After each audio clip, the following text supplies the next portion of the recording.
I'm Evan Lazarus, Chief Knowledge Officer for T3Live.com. You don't become a great trader by watching videos and taking courses. You become a great trader through live screen time. Accelerate that learning curve by tapping into the experience of seasoned professionals. Currently, we're offering 5-day free trials to each of our 4 mentoring rooms. In the mentoring rooms, we teach our strategies in the context of the live market. To sign up for a free trial, go to the T3 Live education page, fill out the form, and get started when the next trading session begins. We hope to see you in one of our mentoring rooms.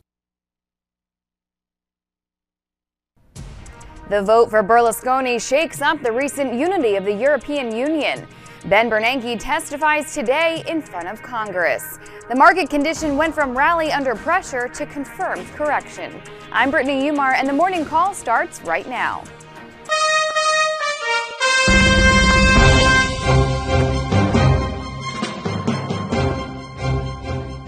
Good morning. My name is Scott Redler, Chief Strategic Officer at T3Live.com. And I'm Brittany Umar, and together we bring you Morning Call. So futures are up a bit this morning after yesterday markets saw their sharpest decline since November. So Scott, do you think the composure of the market has changed?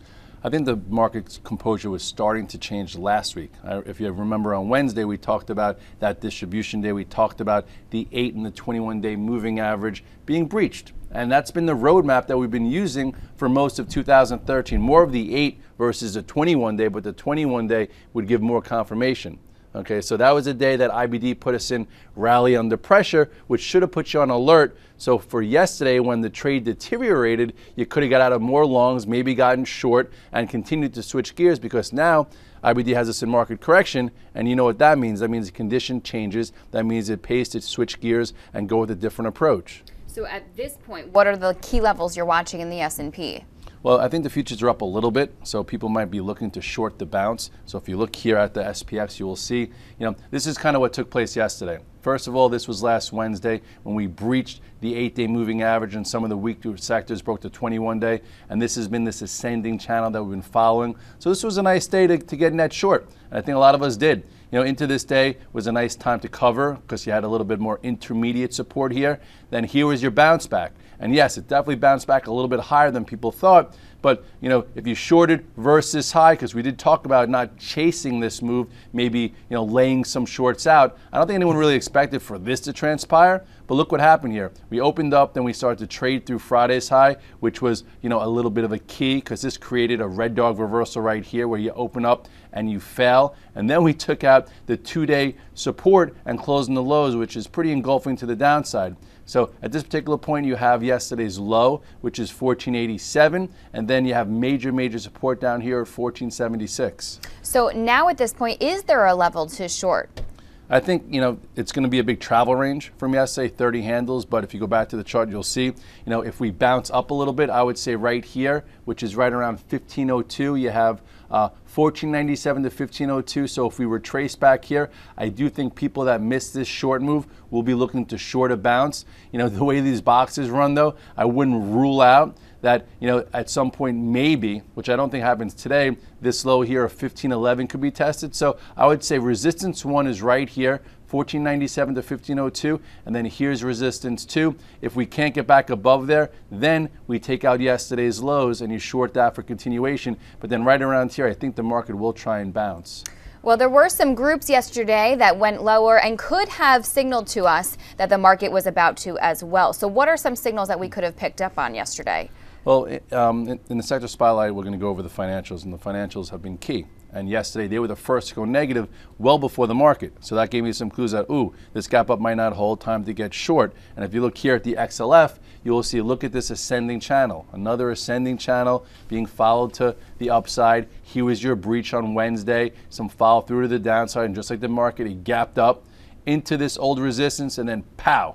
Okay, got, broken, was fast, was fierce, took this area out, and it's even closer to the 50 days. So this was a key yesterday to, sell some more longs and maybe look to get some, net short across the board there. Well, Goldman Sachs, of course, has been a leader in the financials and showed relative weakness yesterday, broke below the 8 and 21 day. So could we see some more downside follow through in the coming sessions? I think yesterday was a big enough day to the downside. It might chop around before it continues. But yesterday was interesting for me. I saw the gap up in Goldman, and I wasn't here Friday. I'm like, I'm going to just short some Goldman versus the highs. Tactically, it makes sense, but just goes to show you that you really never know what's going to happen. And if you look here at Goldman Sachs, here has been the trend to the upside, fast and furious. Here is your first down day to switch gears. Here is some follow through. It touched the 21-day, rallied up. So I got short, thinking, okay, it'll be a nice, cute short. I added to it when it went negative, and then I covered, I think, down $1 or so, not knowing this was going to take place. I probably should have, if I was more disciplined, shorted this versus the high and said, you know what, I'm going to put on a swing short because it makes sense, but that's something that I'm working on. But anyway, it closed at the dead lows. You now have this pivot to trade against. This low here is 147.60. If it were to see a rally back to retest the 21-day around 149.84, I would say try and short that. And then again, if it took out yesterday's low today, then you have a bigger support at 145. And then here is the 50-day, which might prove to be a magnet for a lot of these stocks. And JP Morgan also shed 2.5% yesterday. The stock finished the day at its lows. So what's the next support level for JP Morgan? I think it's sort of similar. It's a little harder to trade. Hopefully if you were investing in JP, you got out of a tier or so. If you want to stay with some of these, if you're a macro investor and you don't just go all to cash, which I understand some of you do act like that because you're not in front of your keyboard all day long, hopefully you just took off some risk. If you want to stay with some risk because you've had it for years, okay, but we're trying to create alpha in your portfolio, so to speak. So you look at JP Morgan right here, you'll see this too broke a long-standing uptrend, broke the 8-day, and here's a 21-day, closed below. Here is your 50-day. So at this point, let's play the 50-day moving average game and see what gets there if they can. So here is now your new point of reference. This is yesterday's low. Moving averages are curling down. If it rallies up a little bit and you want to try and short that, here's where you short. Or if it just trades below, this is your pivot for action. Okay, sometimes, it trades below, comes back above, does the red dog reversal. But at this point, I'm not looking for that many sustainable red dog reversals. I'm just using those lows as a pivot for cash flow. Maybe get a day-and-a-half trade, but I think at this point, since we just went into corrective mode, I don't think that we're going to have that inflection point in the next few days. I think it might take a few weeks. All right, now what about Morgan Stanley? Because this stock saw the biggest loss in the group. Its shares retraced 6.6%. So what support level does it need to hold to contain the damage? See, what's interesting about Morgan, this is always, or the last year or two, it's always been the weaker one somewhat, and it gets pressured when the pressure's on more, but then the bounces are fast and furious. This is like a high beta bank where everyone always says like they have the most problems, the most exposure to Europe or to yields or this, whatever it is, but and then the chart shows it when the pressure comes in. This was actually the first one to go negative yesterday. I saw Morgan down and Goldman was still up a decent amount. That's why I had some conviction there too. But here's your reversal. Here's your trend that broke, and then boom, go to the downside. And look where it is already. It's already at the gap from earnings. So it came down quick. And look how close it is to the 50-day. So this one moves a lot quicker. Here's your pivot point. The low here is 22.02. If it tries to bounce up, same kind of concept here. Perhaps short into resistance if it tries to bounce that way. And then if it takes out to, yesterday's low today, you could see some more follow through. But I think this is going to need a little bit of time because this just had a big move lower. And they might try and protect this gap a little bit. But all in all, this one, has the highest risk, it looks like right now. And Bank of America also had a sizable loss yesterday of 4%. It closed at the $11 key level, which is a level that we discussed yesterday in Morning Call. So if we don't get a bounce off of that level today, lower prices in store? I think some lower prices, and I stayed in Bank of America longer than I would have, but I've been trying to show that as a swing approach, you could stay with things because I still believe Bank of America has 14 to 16 in its future, at some point this year. But I could be, a little bit more nimble than some people out there. But so all in all, if you look, I did wind up selling it yesterday just because I can time it better. I don't have to sit through this. Here is where you probably should have pieced out of it, this upper level flag. The active trader probably said I'm getting out here. Some guys probably got short, and then now into this move probably bounces back a little bit. So I would say here's your new resistance right around 1140. You could see that. Here is yesterday's low as a pivot. Perhaps we come back and retest this 10 or this, the 977 area, and at that point, if you did sell it correctly, this would be a really nice spot to buy. If you look at the move it's had since $8, it's been a really nice trade. This was the first one coming into, actually no, here it was, right around $8 over the summer. So look where it is right now. So all in all, it's just in corrective mode with the market. Let's see if we could draw a bigger trend here, okay, from this area coming in. So it still has some room, and I will be looking to buy this back. Here's a level, okay, which was that last breakout around 1070, and then I think if it tries to retest 10 bucks and you sold into strength, we will be looking to buy it back there if the composure shows it there. All right, well, coming up, we're going to go in the trenches with 3D printing stocks, which saw some volatile action yesterday. But first, a quick commercial break. We'll be right back. I'm Mark Sperling, Director of Trading with T3 Trading Group and contributor to T3 Live. Do you trade on your own, but you wish you enjoyed the benefits of a large trading floor? With the T3 Live virtual trading floor, we deliver that experience to you on your computer. On the VTF, you can follow the long and short positions of experienced professional traders like myself, Scott Redler, and others, and listen to our live radio stations as we navigate the markets. In addition, you get the added value of a large community of sophisticated and like-minded traders.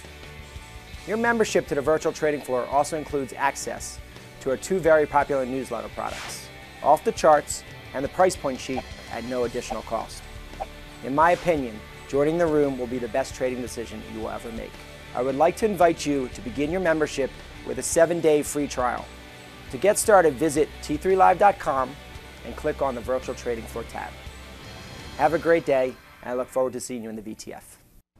We're back and talking 3D printing stocks, a hot topic as of late, but the group saw some volatile action yesterday after 3D Systems' weak earnings report before the open, and 3D Systems itself got really beat up yesterday, Scott. So would you step away from this for now? I think at this time it's time to take a closer look.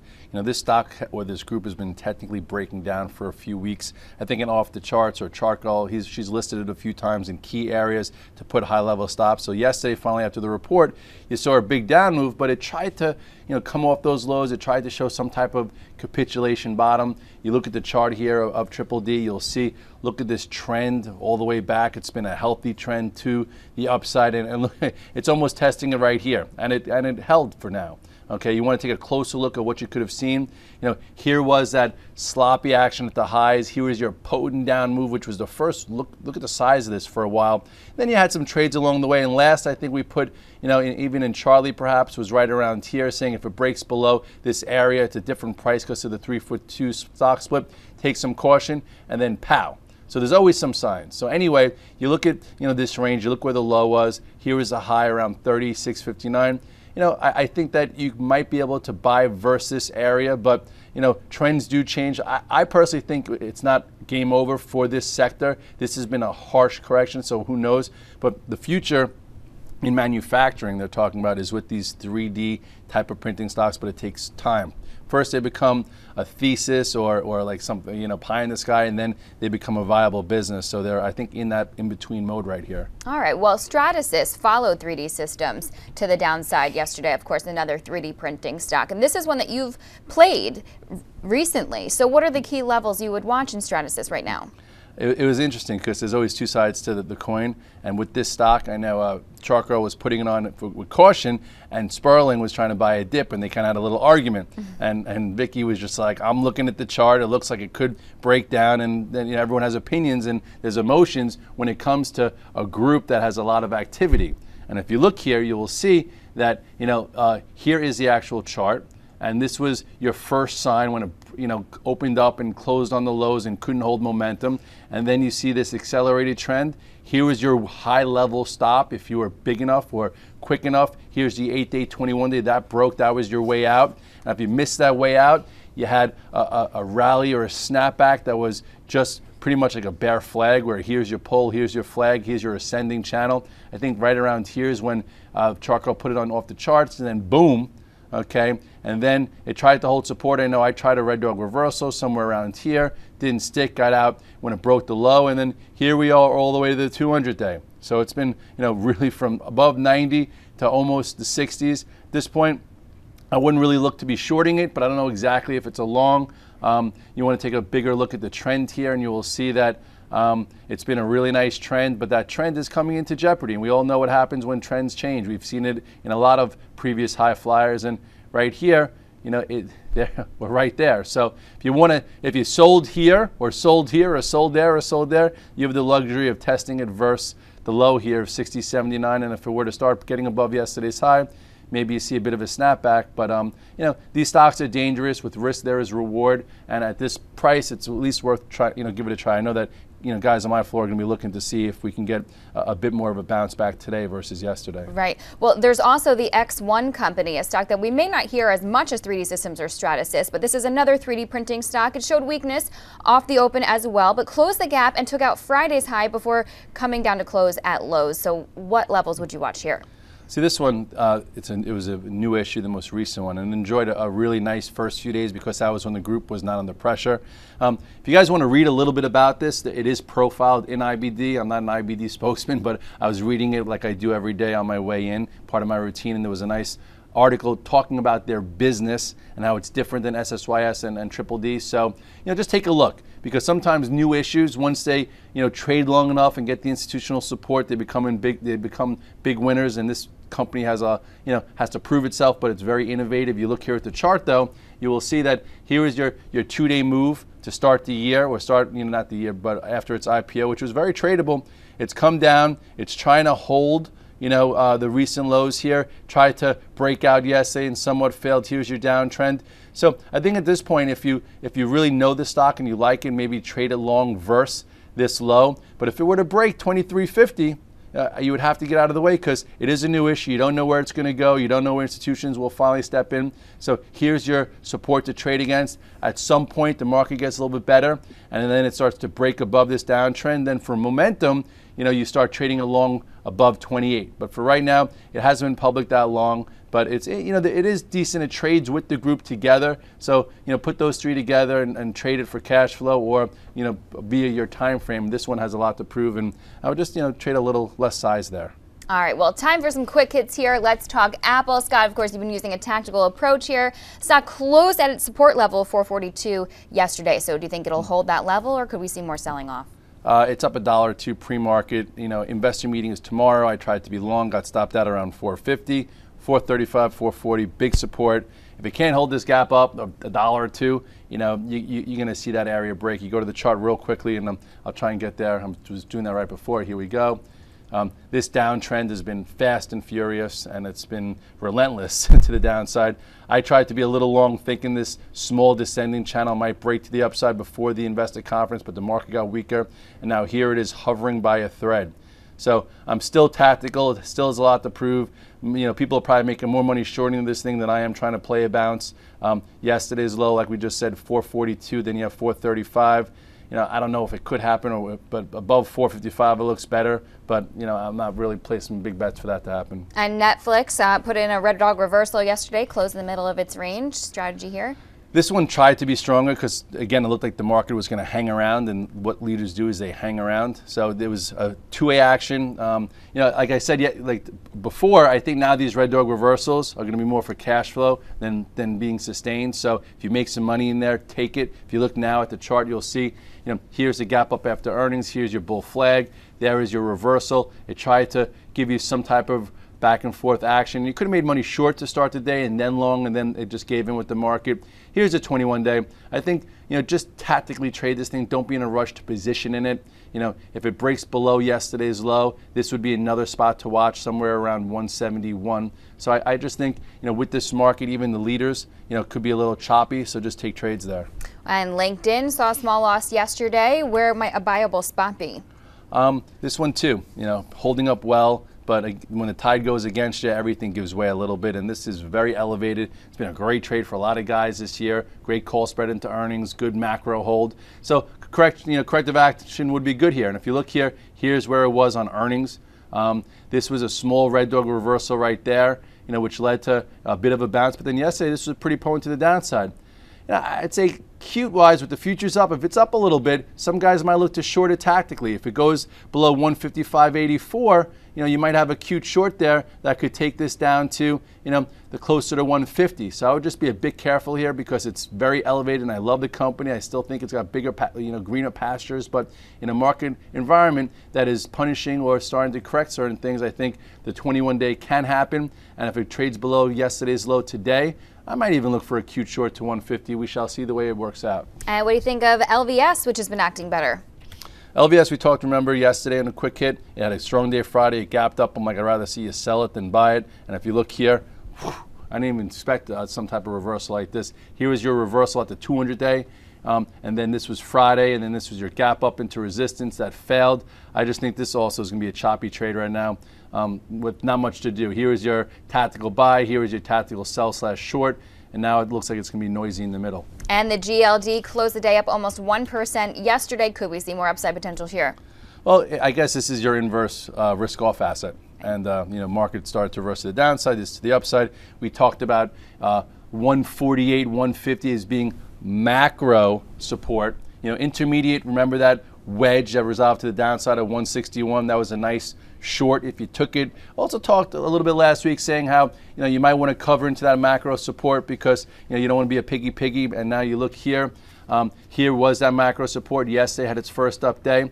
I don't think you need to be in a rush to buy it, and I'm not a gold bug. A lot of people think that it could blast off, but this isn't quite blasting off. Right now it filled one gap, and now here's another gap. So I would say if you want to be long it, let it continue. This was that the wedge that broke to the downside, and now it's just retracing a little bit. So see if it can continue, see if it's worthy, see if you see commitment, which we talk about. And right now, decent move, and just don't be in a rush here. This is ultimately where it can go. If it, I would say watch this gap, as if this gap gets filled, perhaps there's more buy pressure than one would think.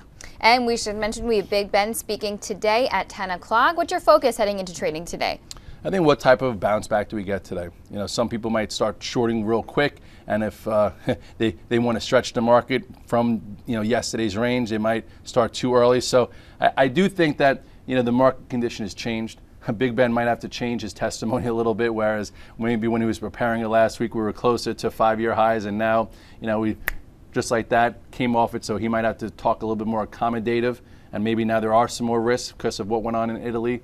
So I would say at this point, stay tactical, map out resistance 1 and 2 to see if it's shortable, look at support to see if we're oversold enough to play buy areas like that, and that's probably going to continue for a little while. Cash is a good spot to be if you're an uncomfortable short, and at some time we'll get some type of reversal, and then we'll measure the commitment to it to see if we can get back in portfolio approach, but I don't think that's going to happen today or tomorrow. All right, and happy trading, everyone. Have a great day.